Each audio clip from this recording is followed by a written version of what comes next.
ya, ditumpangi oleh kepentingan-kepentingan nafsu. Ia akan selalu bicara soal kemaslahatan untuk umat. Ia akan bicara soal apa pengentasan untuk kebutuhan-kebutuhan sosial dan kebutuhan umat. Ia nggak akan bicara soal dirinya sendiri, enggak. Ya. Kemudian ilmu ini, ilmu pengetahuan dan teknologi ini menjadi ya, sarana yang paling utama bagi seseorang yang sudah Allah anugerahi kemampuan indrawi yang luar biasa. Makanya Allahul ladzi akhrajakum min butuni ummahatikum la ta'lamuna syai'a. Allah keluarkan kita dari perut orang tua kita, la ta'lamuna syai'a. Kita nggak tahu apa-apa. Emang ada ketika kita sedang dalam perut lahir kemudian langsung dapat pengetahuan kan enggak? Kita ini rata, semua enggak tahu apa-apa. Tapi Allah anugerahi wa ja'ala lakumus sam'a wal absara wal afidah. Allah anugerahi pendengaran. Allah anugerahi penglihatan dan Allah anugerahi hati nurani. Tiga item ini ya, tiga item ini itu yang kemudian menjadi sarana kita memiliki pengetahuan-pengetahuan yang berbeda. Makanya kalau bayi pertama lahir langsung nangis karena apa? Karena yang main pertama itu telinga. Dengar suara aneh itu karena ya matanya belum bisa melihat tapi telinganya bisa mendengar. Dia akan respon ketika dengar suara ini, suara itu. Karena apa? Karena pertama yang diciptakan Allah as-sam'ah. Kemudian 2 tahun bayi itu, 2 bulan bayi itu sudah mulai hilang kemerah-merahannya, sudah mulai kelihatan yang putih bakal putih, yang hitam bakal hitam, sudah nggak ada lagi warna kemerahan. Nah itulah selaput lendir yang ada di matanya mulai kemudian terbuka, terlepas, dan ia bisa melihat. Ya, kemudian baru ketika ia sudah masuk era balita, ia sudah mulai bisa berpikir, ia sudah mulai bisa menimbang. Baru Allah anugerahkan waja'ala lakumul afidah. Allah anugerahkan kemampuan untuk bisa berpikir dan menilai. Ya, dengan apa? Dengan hati nurani dan akal pikiran. Tiga item inilah yang kemudian menjadikan diri kita punya kapasitas keilmuan yang berbeda-beda. Kapasitas keilmuan. Dasarnya kita sama. Tapi dalam menyerap ilmu itu yang berbeda-beda. Ya, dalam menyerap pengetahuan itu yang berbeda-beda. Makanya kalau ayat ini ditutup, surah An-Nahl ini ditutup dengan kalimat la'allakum tashkurun. Agar kalian semua bersyukur. Kita ini hakikatnya tolol semua loh, nak. Tolol, tidak bisa apa-apa kita ini. Kita lahir dalam keadaan tolol semua. Bodoh semua kita. Tapi Allah anugerahkan kemampuan indrawi, 3 indrawi dasar yang menjadi cikal bakal kita disebut sebagai makhluk yang punya ilmu dan punya nilai. Itu karena 3 indrawi dasar ini. Ya, makanya kemudian orang yang punya ilmu itu mendapat kedudukan yang luar biasa di sisi Allah. Luar biasa di sisi Allah. Tapi ingat, banyak sekali di antara kita punya ilmu tapi minim sekali dalam amal. Dalam mengamalkan, dalam melaksanakan, dalam mengimplementasikan, dalam memformulasikan, dalam mensosialisasi ke dalam diri sendiri. Itu sulit. Kita ilmu sekarang sudah tersebar di berbagai platform.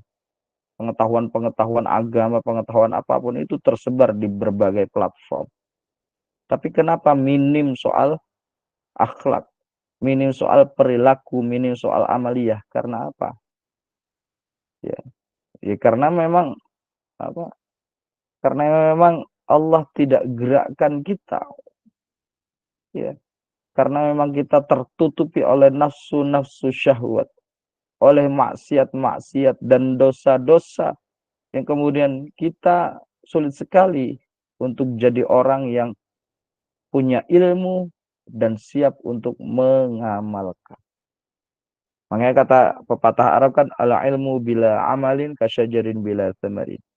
Ilmu yang tidak diamalkan, tidak diinternalisasikan ke dalam diri, itu layaknya pohon rindang banget, tapi nggak ada buahnya. Ia akan tampak indah karena hakikatnya ilmu itu akan terus menghiasi pemiliknya. Akan tampak indah. tapi hanya keindahan semata yang muncul. Ia tidak akan punya nilai. Contohnya seperti pohon beringin. Ya. Pohon beringin besar, apakah dia punya nilai? Nilainya itu hanya bermanfaat bagi siapa? Bagi burung-burung yang ada di sekitar pohon beringin. Karena apa? Makanin buah kecil-kecil yang rasanya manis dan itu paling suka burung. Apakah pohon beringin bermanfaat untuk manusia? Jawabannya tidak. Ya, jawabannya tidak. Ya, manfaatnya tidak bisa signifikan. Ya, kalau pohon beringin bagi burung, ya manfaatnya sangat signifikan. Karena penting menjadi objek pokok kebutuhan dari pohon beringin kepada si burung. Tapi bagi manusia pohon beringin tidak, tidak. Nah ini yang saya bilang ya, ya kalau kamu punya ilmu tapi nggak diamalkan, masya Allah, ini berat sekali. Dan ini ditegur juga oleh baginda Nabi ya. Baginda Nabi negor kita dengan satu hadis, man izdada ilman lam yazdad huda fayazdadallahu illa bu'da. Gak ada di slide. Kalau kamu nyari slide gak ada. Ya, karena saya sedang ceramah ini. Sedang ceramah. Slide-nya ya cuma gitu-gitu aja. Saya ulangi hadisnya. Man izdada ilman lam yazdad huda fayazdadallahu illa bu'da. Barang siapa yang bertambah ilmunya, ya, bertambah ilmunya. Jangan lupa di itu ya, di apa namanya, di talkhis, diringkas semua ucapan saya. Barang siapa yang bertambah ilmunya, tapi tidak bertambah sebagai petunjuknya, maka yang akan bertambah hanyalah sebuah laknat jauh dari ilmu. Jadi kalau kita nggak ngamalin ya, Allah nggak akan jadikan itu ilmu sebagai hidayah, enggak. Justru malah akan dijadikan sebagai laknat. Ngumpulin ilmu tapi nggak mau berbagi, pelit sama ilmu. Ngumpulin ilmu tapi nggak mau diwariskan. Ngumpulin ilmu tapi nggak mau dia untuk mensosialisasikan. Ini kan masalah. Ini problem ini. Ini problem. Dan ini tidak dikehendaki dalam Islam. Bagaimana peran allamah. Ya, kalau di Quran kan allamahul bayan. Zat yang telah mengajarkan semua penjelasan apapun itu. Allah sang pemilik alam semesta. Allah sang pemilik pengetahuan. Tapi juga Allah sang yang ya Tuhan yang mengajarkan kepada kita. Allah masih turun untuk mengajarkan. Wong kita bukan Tuhan, bukan siapa-siapa. Kita diberi sedikit ilmu kok kita pelit, nggak mau berbagi. Ya, naudzubillah tsumma naudzubillah min dzalik. Itu ilmu ya, ilmu. Bagaimana apresiasi Islam terhadap mereka-mereka yang berilmu? Ya, ini tema selanjutnya ya. Apresiasi Islam terhadap mereka-mereka yang punya ilmu. Bahwa menuntut ilmu itu sebuah kewajiban, teman. Utlubul ilma fariidatun ala kulli muslimin wa muslimatin. Mencari ilmu itu wajib bagi setiap muslimin dan muslimat. Benar-benar wajib. Sehingga kemudian apresiasinya apa? Apresiasi dalam dalam hadis Nabi. Ta'allam fa'innal ilma zainun li ahlihi. Wa fadlun wa unwanun li kulli mahamidi. Itu dalam kitab Al-Alam. Ketahuilah bahwa sesungguhnya ilmu itu akan menghiasi, akan menjaga, akan memproteksi semua pemiliknya. Ilmu akan menunjukkan keutamaannya. Ilmu akan menolong, akan menjadi juru selamat bagi sang pemiliknya. Itu ilmu. Ya. Makanya apapun ilmu teman, apapun ilmu itu, pesan saya, tolong jangan kamu pilih-pilih soal ilmu di kampus besar ini. Apapun yang sudah disediakan, apapun yang sudah disiapkan, yuk sama-sama kita habiskan. Ibarat makan itu kita habiskan sampai suapan terakhir, sampai nasi yang terakhir, yang terkecil, kita habiskan semua. Jangan pernah kita tinggalkan. Ya. Karena hakikatnya, ilmu yang kelak akan menjaga kita. Ya, orang punya ilmu walaupun jasadnya meninggal dunia, tapi kebaikannya akan terus mengalir hingga kapanpun. Kebaikannya akan terus mengalir. Apalagi mereka yang punya karya, punya legacy. Ya, Masya Allah, itu kebaikannya luar biasa. Mereka boleh saja terbatas oleh waktu dan ruang. Tapi pengetahuannya itu akan mampu menyadarkan semua orang. Itu ilmu. Ilmu kayak gitu. Nampaknya kecil, ya, tapi sesungguhnya dampaknya dahsyat. Itu ilmu. Tidak usah jauh-jauh lah. Misalkan kamu belajar soal akhlak, soal etika. Etika yang kamu pegang selama ini, ya, etika yang kamu pegang selama ini, etika kepada orang tua misalkan. Nampaknya kecil, berbuat baik kepada orang tua, beretika di depan orang tua. Tapi itu Allah sukai. Allah berikan nilai yang terbaik kepada mereka semua. Ma'asyiral muslimin wa zumratal mu'minin rahimakumullah. Itulah keutamaan ilmu ya. Keutamaan ilmu, manusia-manusia berilmu. Yang kedua, keutamaan manusia yang berilmu yang selanjutnya bahwa Allah Subhanahu wa taala anugerahkan ya derajat yang paling mulia kepada mereka yang punya ilmu. Tapi syaratnya punya ilmu dan punya iman. Punya ilmu dan punya iman. Hal ini termaktub dalam Al-Quran surah Al-Mujadalah. Kalau tidak salah ayatnya 11. Kalau salah dicek, tolong dicek.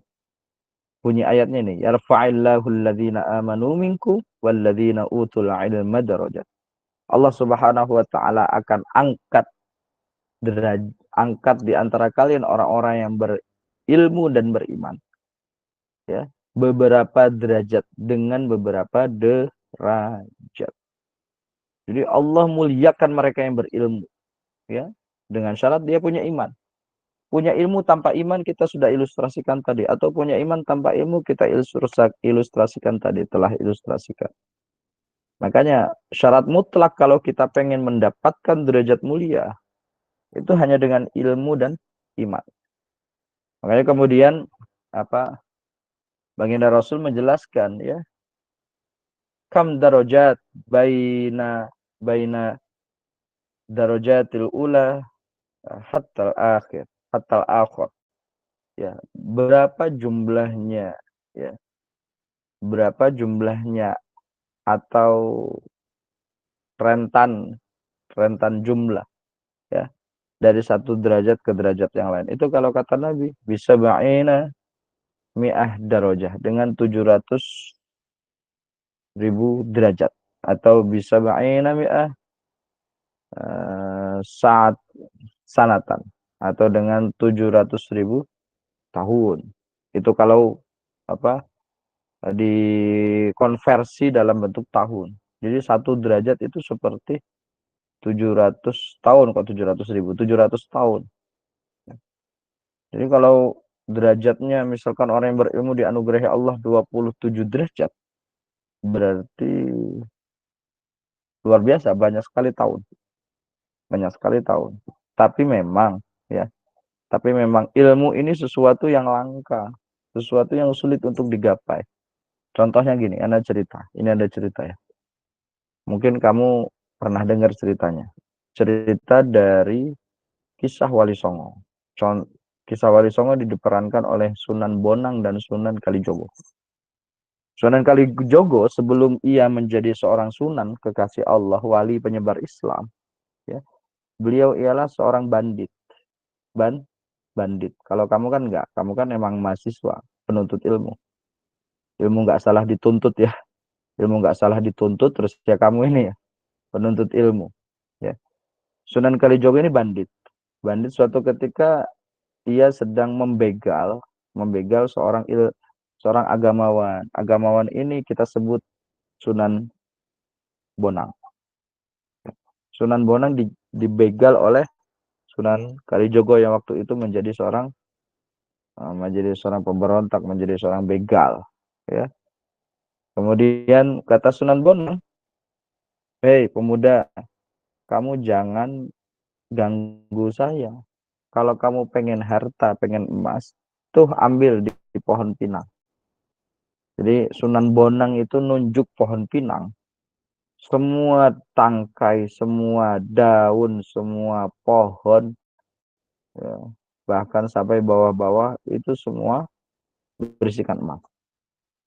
Kaget lah Sunan Kalijogo. Kaget Sunan Kalijogo. Wah, aku nggak pengen emas lagi. Atau Sunan Kalijogo yang sedang ngebega.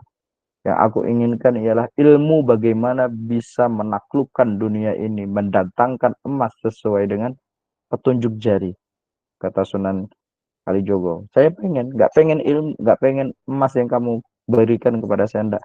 Saya mau ilmu yang kamu sampaikan kepada saya, ilmu yang kayak tadi. Itu. Kalau punya ilmunya kan enak, mau kapan saja kan enak. Sehingga kemudian, sehingga kemudian singkat cerita, ia mulai bergurulah dengan Sunan Bonang. Ya, walhasil ya diangkatlah ia sebagai Sunan Kalijogo karena diperintah untuk jagain tongkat di tengah-tengah kali. Selama berapa tahun? Ada yang selama berapa bulan? Ada yang mengatakan 120 hari, artinya 3 bulan. Ada yang mengatakan sampai setengah bulan. Ada yang mengatakan sampai 1 tahun. Ya, Sunan Kalijogo itu. Jadi sejarahnya gitu. Ia orang hebat.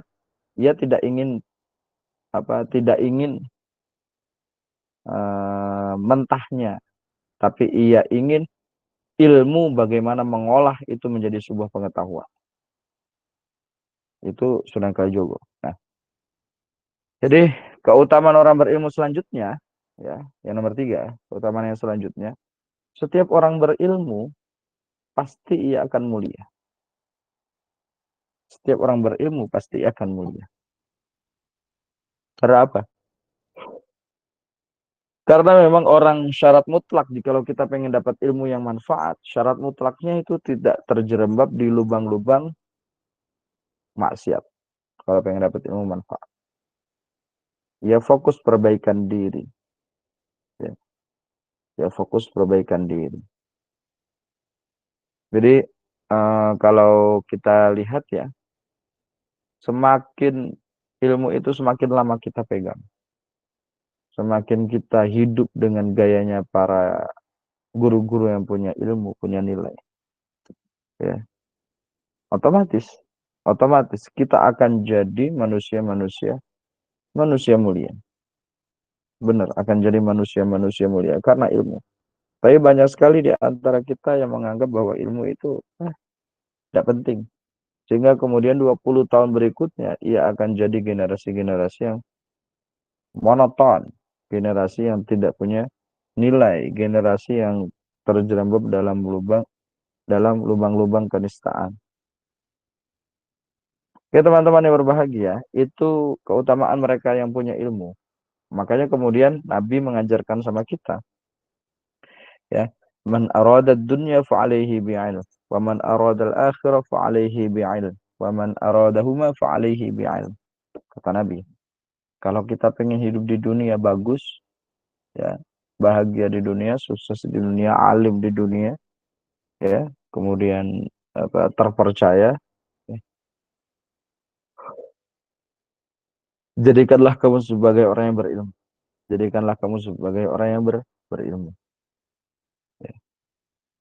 Tapi kalau kamu siap hidup hina, ya, ya terserah kamu. Kalau kamu pengen mulia, ya cukup dengan ilmu. Cukup dengan ilmu. Makanya kemudian ilmu itu diibaratkan sebagai cahaya, ya. Ilmu itu diibaratkan sebagai cahaya. Wa nurullahi la yu'talil 'asi. Cahaya Allah itu tidak akan pernah diberikan pada orang yang hobi bermaksiat. Nggak akan pernah diberikan. Oke, itu teman-teman sekelumit soal apresiasi Allah Subhanahu wa taala kepada orang-orang yang punya ilmu. Sesungguhnya orang punya ilmu itu yang luar biasa. Di sini tidak dijelaskan, tidak dijelaskan aspek afdoliyah ilmu model bagaimana, ya. Tapi ada ilmu-ilmu yang sangat jarang dimiliki dan itu statusnya fardu kifayah. Yang pertama ilmu matematik. Yang kedua ilmu jinayah tentang pengurusan jenazah. Yang keempat ilmu tentang tip itu pengobatan. Tabib pengobatan. Itu statusnya fardu kifayah. Mempelajari itu statusnya fardu kifayah. Kalau niat belajar soal itu statusnya fardu ain. Tapi kalau mempelajari itu statusnya fardu kifayah. Artinya dalam satu daerah harus ada yang bisa ngomong soal agama, harus ada yang bisa ngomong soal apapun itu, apapun itu. Oke, teman-teman berbahagia, kita lanjutkan, ya, kita lanjutkan.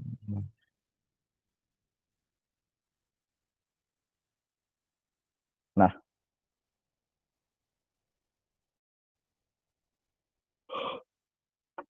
ini share screen saya lagi nyariin share screen saya nih, mana share screennya ini?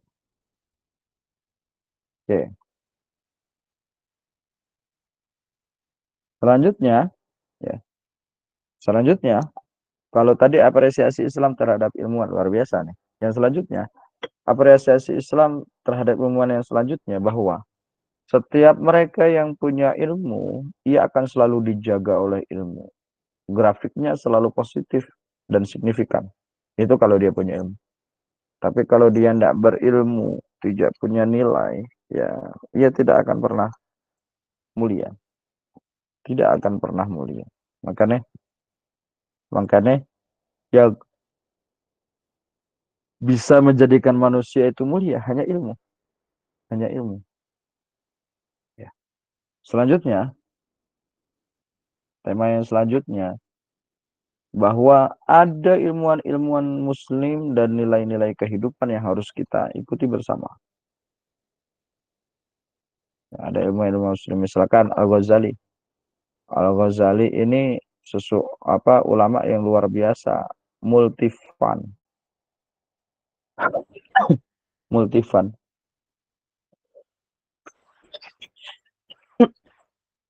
Banyak fan ilmu yang kemudian dimiliki oleh Imam Al-Ghazali, ya, oleh Imam Al-Ghazali. Fan ilmu ini banyak sekali. Ya, contohnya misalkan filsafat. Imam Al-Ghazali ini kan bukan hanya seseorang yang ahli agama, enggak. Beliau hafal Al-Quran sejak kecil. Sunnah akbar Nabi menghafal Al-Quran itu sudah dimiliki oleh Al-Ghazali kecil. Kemudian Al-Ghazali ini berproses dengan pengetahuan-pengetahuan yang didapatkan dari Al-Quran. Ia menjadi sosok guru besar, ya, sosok alim, sosok ulama yang punya gelar Al-Allamah, ya. Ya, kalau kita nyebutnya bagi para ulama itu disebut Imam Ghazali dengan sebutan Hujjatul Islam. Ya, pembelanya agama Islam, pembela agama Islam. Itu Imam Ghazali. Beliau beliau ahli filsafat, punya karangan buku yang menjadi rujukan bagi orang-orang apa sekuler, bagi teman-teman misionaris. Buku ini disebut Tahafut al-Falasifah. Buku tentang filsafatnya Imam Al-Ghazali. Ia orang hebat, sampai kemudian didapuk menjadi seorang rektor dari kampus An-Nizamiyah, kampus tertua di dunia. Ya, sebelum Oxford, sebelum Manchester, sebelum Boston, sebelum Harvard, itu sudah ada namanya kampus An-Nizamiyah, kampus tertua dan terbesar. Ya. Sampai menjadi rektor Imam Al-Ghazali. Tapi rupanya Imam Al-Ghazali ini bukan bongkahan kosong. Imam Al-Ghazali ini sosok yang sudah penuh dengan isi dalam setiap part dirinya atau part kehidupannya, sehingga kemudian ada suatu masa ia mengalami kekosongan dalam batin, pergolakan batinnya. Kemudian ia dianugerahi kesempatan oleh Allah untuk bersilaturahmi kepada guru, dan guru memberikan wasiat kepadanya, ya, memberikan wasiat agar jangan tinggal sholat, ya. Kemudian agar beliau menjadi orang yang punya nilai dan integritas, ya, punya nilai dan integritas. Sehingga kemudian Al-Ghazali ini dia keluar, ya, tidak menampakkan lagi segala macam popularitas keilmuannya. Ia nyamar menjadi seorang marbut di Masjid Agung Baghdad. Dalam beberapa waktu selesai azan dia langsung naik, selesai sholat jamaah dia langsung naik ke atas. Naik ke atas untuk apa? Untuk belajar. Ya, belajar dan kemudian mengarang sebuah karangan hasil kontemplasi yang begitu dalam karya Imam Ghazali, Sehingga kemudian kitab ini, buku ini menjadi rujukan babon bagi siapapun yang ingin punya kehidupan yang bernilai. Kitab ini disebut sebagai kitab, ya, Ihya Ulumuddin, menghidupkan ilmu-ilmu agama. Ihya Ulumuddin ini karya Al-Ghazali, ya, karya Al-Ghazali, benar-benar karya Al-Ghazali. Dan siapapun yang terkait dengan Al-Ghazali, ya, siapapun yang terkait, ia dianggap sebagai kelompok-kelompok yang ahlu sunnah. Ya, contohnya itu Imam Al-Ghazali, ya, dia punya karya. Jadi kalau pengen dikenal orang, dikenang dan kemudian punya apa? Punya hasil, ya cobalah buat legacy karya-karya tertentu yang kemudian awet hingga sekarang. Bukan hanya Al-Ghazali, ya, banyak misalkan Firnas, penemu konsep pesawat terbang, itu Firnas. Firnas sejak kecil hafal Al-Quran, sejak kecil sudah belajar agama, tapi sejak kecil pula ia mengarahkan dirinya untuk mempelajari soal alam yarau ila tayri musakhkharatin fi jawi sama, surah Al-Mulk. Firnas itu berpikir panjang soal satu ayat itu. Apakah kamu tidak melihat bagaimana langit dan bumi itu menjadi tempat awang-awang, tempat terbangnya burung-burung yang berada di awang. Ya, Masya Allah, begitu mulianya. Begitu mulianya.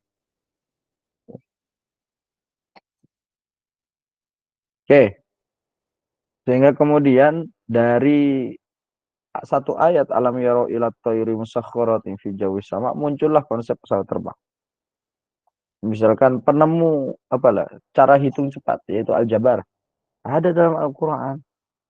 Syekh Al-Jabbar belajar Al-Qur'an sejak kecil, kemudian ia mempelajari ilmu-ilmu yang lain, ya, muncullah angka-angka itu dalam surah Al-Kahfi. Ya, dari angka-angka yang tertera dalam Al-Qur'an kemudian disempurnakan menjadi angka yang paten dan kemudian dimanfaatkan untuk yang lain. Oke, selanjutnya misalkan siapa lagi? Itu Al-Jabbar, ada Al-Kindi, Al-Farabi, Avicenna, Ibnu Sina, banyak sekali, ya. Rata-rata ilmuwan muda yang sudah luar biasa perjuangannya. Oke, sampai sini ada yang ditanyakan, silakan ditanyakan. Kalau udah ada, saya lanjut lagi nanti.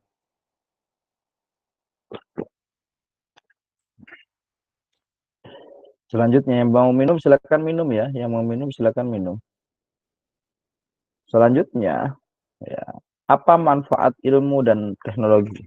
Manfaatnya. Pertama bahwa dengan adanya ilmu, taraf hidup kita akan menjadi baik. Taraf hidup kita baik itu bukan berdasarkan status sosial, enggak. Bukan juga berdasarkan status harta ekonomi, enggak. Taraf hidup kita menjadi manusia baik itu berdasarkan ilmu. Tolak ukurnya ilmu. Makanya di Quran itu, ya, wa ya'lamu ma tukinnu suduruhum wa ma yu'linun. Allah itu zat yang faham apa saja yang engkau sembunyikan di balik hati kalian, dan Allah tahu apa saja yang kalian sembunyikan di balik mata-mata sampean. Itu Allah tahu semua, karena hakikatnya la ta'khudhuhu sinatun wala naum. Allah itu tidak mungkin lupa, tidak mungkin lalai. Oke, selanjutnya manfaat yang ilmu selanjutnya itu dalam Al-Quran surah Az-Zumar, ya. Tsumma awrasna al-kitaba alladhina istafaina min ibadina faminhum zalimun li nafsihi al-ayah dan seterusnya. Jadi memang orang-orang yang punya ilmu dijulukin sebagai makhluk-makhluk istofain, makhluk-makhluk pilihan. Ya, coba kita bayangkan deh. Ya, kita bayangkan. Orang yang punya ilmu, plus orang yang punya ilmu, punya apapun itu, ya, ia akan jadi mulia. Terutama ilmu-ilmu agama, ya. Kalau ilmu agama sudah pasti mayuridillahu khairan yufaqihu fiddin. Barang siapa yang dikehendaki Allah jadi orang yang baik, maka ia pasti fakih, ngerti sama ilmu agama. Pasti ia ngerti. Jadi tolak ukurnya ilmu agama, iman dan ilmu. Ilmu itu ya ilmu umum, iman ya ilmu agama dan sebagainya. Di andaikan kamu jadi saintis atau jadi ahli engineer, jadilah dua kelompok ini yang punya integritas iman dan Islam yang kuat dalam sanubari kita. Kemudian selanjutnya, orang punya ilmu itu semakin tua semakin keramat. Semakin tua semakin banyak barokahnya orang punya ilmu. Ya. Beda dengan mereka yang pemalas. Makanya Nabi itu mengilustrasikan nuntutlah ilmu sampai ke negeri Cina. Memang Cina kenapa disebut utlubul ilma walau bisin? Contohlah ilmu walau sampai ke negeri Cina. Kenapa dibisin?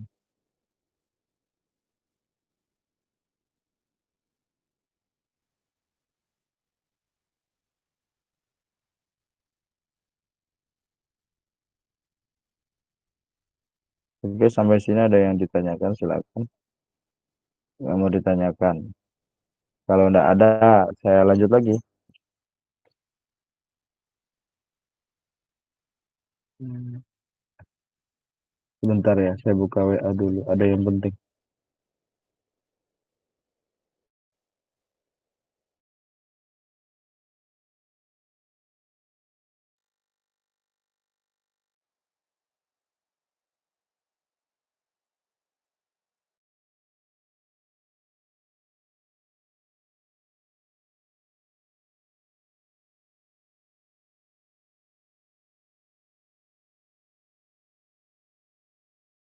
Momen mau apa?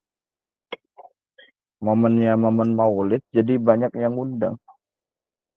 Ya, banyak yang ngundang untuk ngisi Maulid. Jadi balesin WA itu, Masya Allah. Ada 4 orang tadi WA minta ngisi Maulid.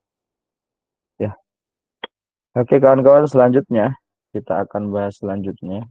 Ya, ya menjadi manusia berilmu bagi alam semesta ini luar biasa mulia. Manusia berilmu. Jadi kalau dia kacamata dengan kacamata ilmu dan iman, dia tidak akan pernah salah dalam menilai orang. Tapi kalau kacamatanya nafsu, ya apalagi pengen minum, pengen ini, pengen itu, yang sifatnya bukan wajib, pasti akan mulia.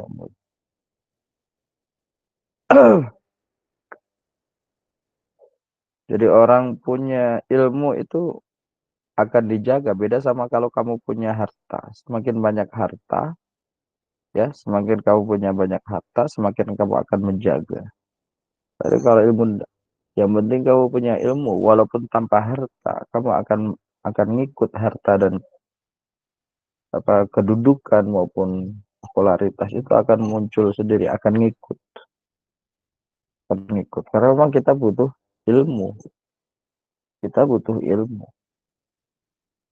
Nah, ilmu ini yang kemudian apa kita sering ajarkan. Ilmu yang terbaik ialah ilmu agama. Ilmu agama di dalamnya ada ahli fikih, ada ahli syariat, ada ahli sejarah, ada ahli macam-macam. Ilmu agama ini macam-macam. Ada Quran. Fannya banyak. Sehingga kemudian kalau kita pengen jadi orang yang terbaik ya mayuridillahu khairan yufaqihu fiddin. Barang siapa yang dikehendaki Allah jadi baik, maka ia pasti akan fakih ngerti sama ilmu agama. Ngerti sama ilmu agama. Nah, oke teman-teman berbahagia, itulah sekelumit tentang peranan ilmu pengetahuan teknologi dalam Islam. Bahwa Islam itu ajaran yang tidak anti terhadap teknologi. Islam itu ajaran yang cinta damai. Islam itu ajaran yang membawa pemiliknya menjadi manusia-manusia yang selamat jauh dari laknat. Itu manusia.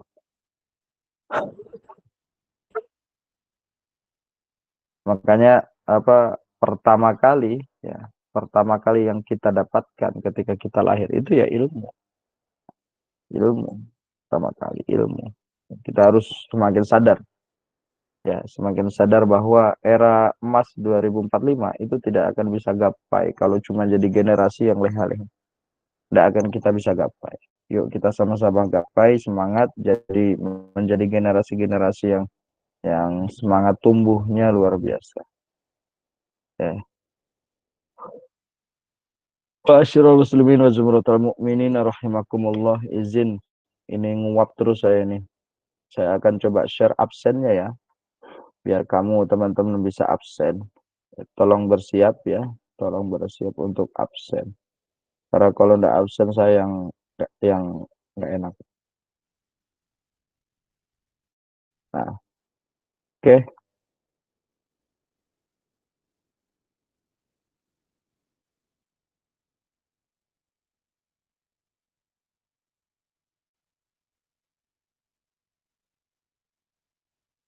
udah kelihatan belum ya absennya ya?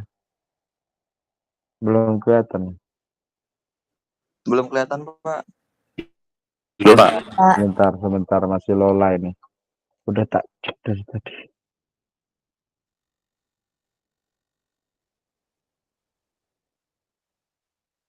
Sebentar.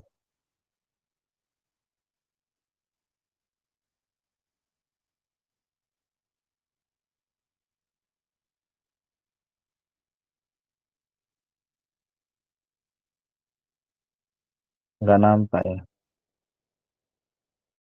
Udah tak share loh udah lo. Bentar, bentar, bentar. Nah ini. Semoga nampak lah.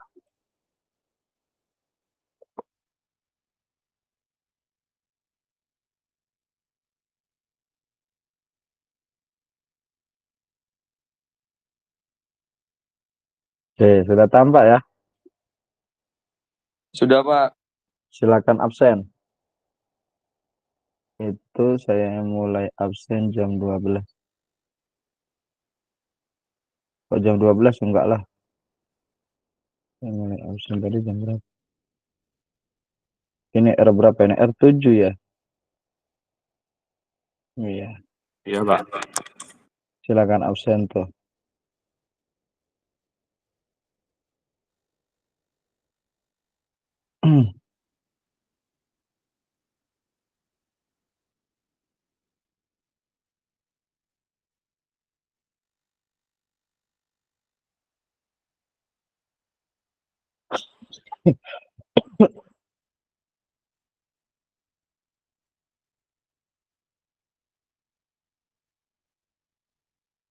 Oke, siap.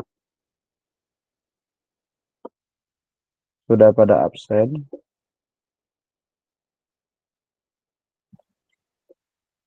Oke,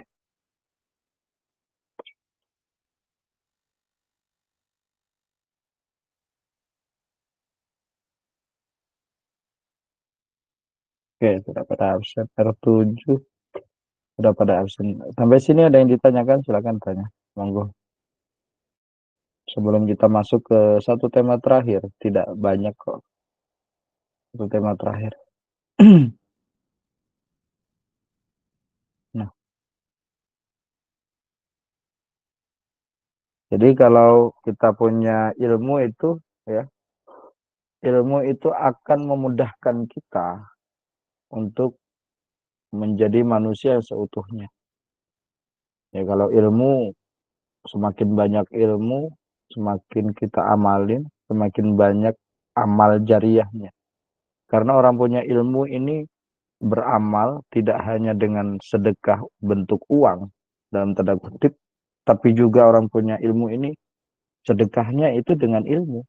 Jadi ketika kita mengajar, kita berbagi, kita mengedukasi, kita mensimulasi misalkan, apapun bentuknya yang erat kaitannya dengan penyebaran ilmu, itu bagian dari amal jariah kita semua. Amal jariah kita semua. Dan ini tidak akan pernah lekang oleh waktu. Namanya saja amal jariah, nggak akan pernah lekang oleh waktu. Walaupun kita sudah meninggal, ilmu kita masih tetap dipakai. Ya, makanya kemudian derajat manusia yang berilmu itu kan sampai 70 derajat. satu derajat di antara derajat yang lain. Derajat satu antara derajat satu kedua itu sampai 70 tahun. Berarti orang yang punya ilmu itu boleh usianya muda, ya teman. Tapi sesungguhnya ia punya keilmuan yang tua.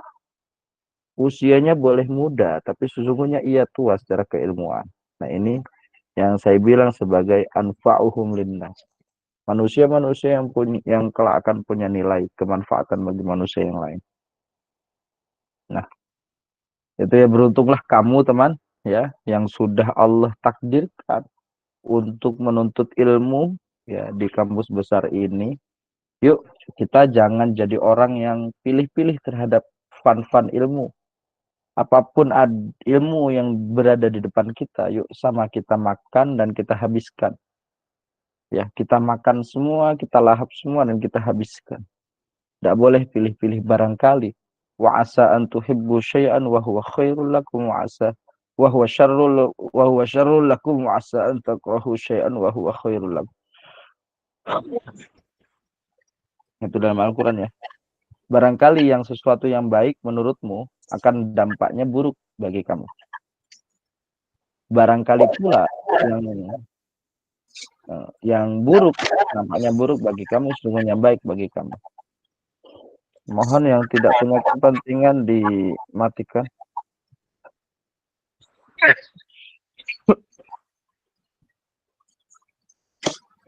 Apa ini ya? Faid Atsal. Kalau kamu nggak bisa matikan, saya delete dari kelas saya. Oke. Ya.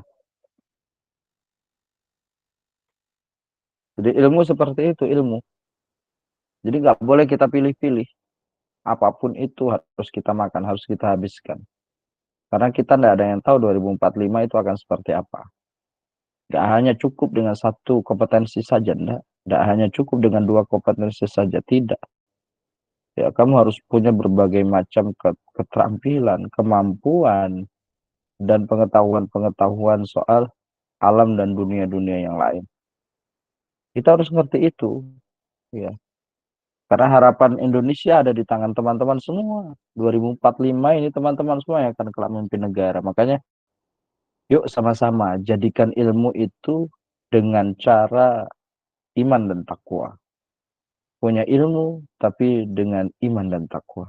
Wattaqullah wa yu'allimukumullah. Takwalah kepada Allah. Dan Allah pasti ajarkan kepada kita. Sudah. Ngaji ibadah seadanya, maksiat benar-benar dihilangkan. Kewajiban-kewajiban yang sifatnya mengikat kita harus laksanakan. Ada kewajiban yang sifatnya tidak terikat ya. Kita juga coba pelan-pelan laksanakan. Sunnah-sunnah. Apapun itulah. Sama-sama kita laksanakan. Dan itu tidak akan pernah mengkhianati hasil kok. Dalam hadis Nabi, al-ajru biqadri ta'ab. Hasil itu sesuai dengan kesusahannya. Kalau kamu susah dalam menuntut ilmu, Allah akan anugerahkan hasil yang kemudian sangat benar-benar membanggakan kamu. Ketika kamu saja melakukan proses menuntut ilmu itu nyantai saja, ya hasilnya kurang lebih akan nyantai. Kurang lebih akan nyantai juga. Ya, oke teman-teman, demikian kuliah singkat kita karena sudah jam 2, masih ada waktu lagi sebenarnya ya, sampai jam 2:40. Silakan yang bertanya. Saya sedang screenshot perkuliahannya.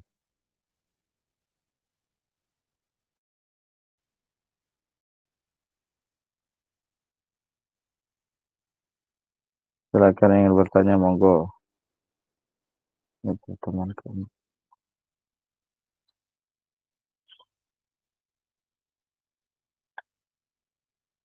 Silakan. Kalau tidak ada, saya masuk ke materi yang lain nih. Ke materi yang baru.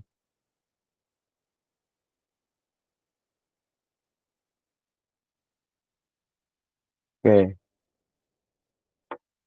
Nah ini. Ini sumber-sumber ilmu pengetahuan dalam Islam. Ada Al-Quran maupun hadis. Ada sumber primernya dua, Al-Quran maupun hadis. Al-Quran disebut sebagai buhurul ilmi, samudranya pengetahuan. Samudra pengetahuan itu Al-Quran. Kalau kamu lihat hampir semua ayat suci Al-Quran, apapun fun keilmuan kita ada tercatat jelas dalam Al-Quran. Apapun fun keilmuan kita ya, ada tercatat jelas dalam Al-Quran. Kemudian as-sunnah sama. As-sunnah disebut sebagai manba'ul ilm, sumbernya pengetahuan. Kalau tadi sumber yang berkumpul menjadi sebuah lautan, sebuah danau, sebuah samudra, ini sumber yang benar-benar sumber.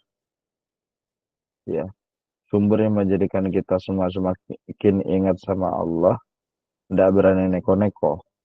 Ya, ingat dengan baginda Nabi, tidak berani neko-neko. Ya. Makanya kemudian apapun yang berkaitan tentang Nabi, baik ucapan, perbuatan, ketetapan maupun diamnya Nabi, itu akan jadi hadis, akan jadi sunnah. Ya. Selanjutnya, ini sumber primer ya, yang paling pokok. Ini sedangkan ini yang ketiga selanjutnya itu sumber sekunder. Kalau sudah tidak ada dalam semua permasalahan pasti ada dalam Al-Quran. Barangkali ia tidak menemukan takbirnya, ia bisa minta pendapat qaul sahabah. Ya, ia bisa minta pendapat dari ijma'ul ulama, sekumpulan para ulama. Ia bisa minta pendapat juga kepada qiyas. Qiyas itu ulama yang mengatur sosiologi perang. Oke, sampai sini ada yang ingin ditanyakan. Qaul sahabah seperti itu ya. Jadi orang yang paling dekat dengan baginda Rasul, ya, sehingga kemudian ia dianggap sebagai sumber dari pengetahuan, ya pantas saja kalau sahabat kemudian menjadi sumber data bagi ilmu pengetahuan yang sifatnya sekunder. Ada ijma, ada kias sama. Ijma kesepakatan ulama, kalau kias menarik menarik tampilan baru pada mobil-mobil kekinian sesuai. Tuh, pokoknya